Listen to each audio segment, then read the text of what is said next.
aren't you tired of it? Even if we do train every day, we need to do something. What will we do? You know what we should do? We should separate. We should train on our own, be focused, and come back stronger than ever. That sounds like a great plan. I agree. So, All right, friends. I'll see you.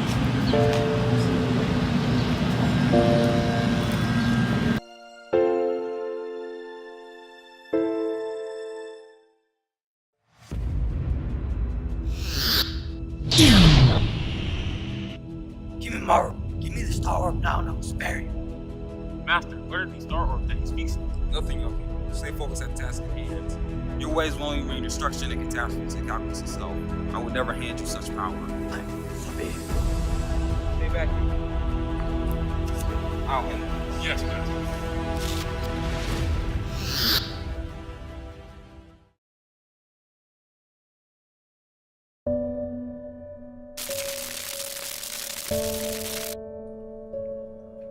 Told you to get the orb. One step closer to the depth of calculus. Master, no! What happened? I was defeated by a great threat. 2 young students of mine will be coming here for the Star Orb I gave you. Well, what do you want me to do? I want you to give it to them. They'll need the power to defeat the great threat. What great threat? What is his name?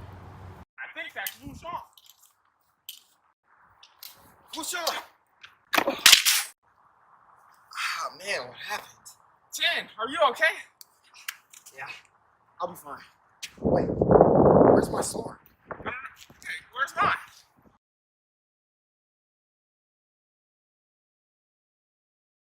Well, since you're here, Wushan, do you remember anything from those ACT papers? Let me think. Actually, I do remember one. Okay, wait. Before you start talking my head off with all this math, I'm gonna need some help. I'm a visual learner, so Gotcha. you know, if you just talk to me like that, it's gonna go in one ear out the other. Got anything? Not the smartest one, are you? Well, my young student, let's take it to the thought bubble. So what am I looking at here? This is what we call synthetic division. Oh wow, that sounds interesting. Please tell me, how does it work? Well, first off, you bring down the leading coefficient of each number. So 1, -5, 16, and -30. I have a question. Why is that a 1? Well, I because don't see a 1 up there. well, you see, it's simple because it's 1x, and Uh-huh. we really don't need the 1 there because it's just pretty clear. Okay, got it. After that, you see this -3. Uh-huh. We place it in a box right here and multiply the -3 times -1, getting an opposite ending. So in this case, it'll just end up being 3. So the opposite reciprocal, sort of? Yes, I guess that's what you would call it. Okay, cool. So after you're done with that, you bring down the leading coefficient. The 1? The 1, yeah. Okay. And then you multiply the 3 times the 1, getting +3.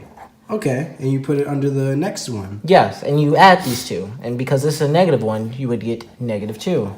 You continue doing this over and over again until you get 30. And because these two cancel out, you don't get a remainder. Really?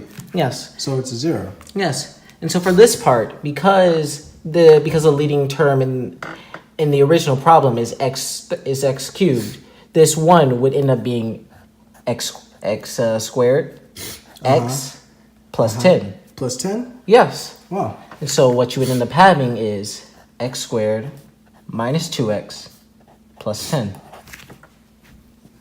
Wow, that sounds simple. Okay, thanks. You've grown so much in such a short time.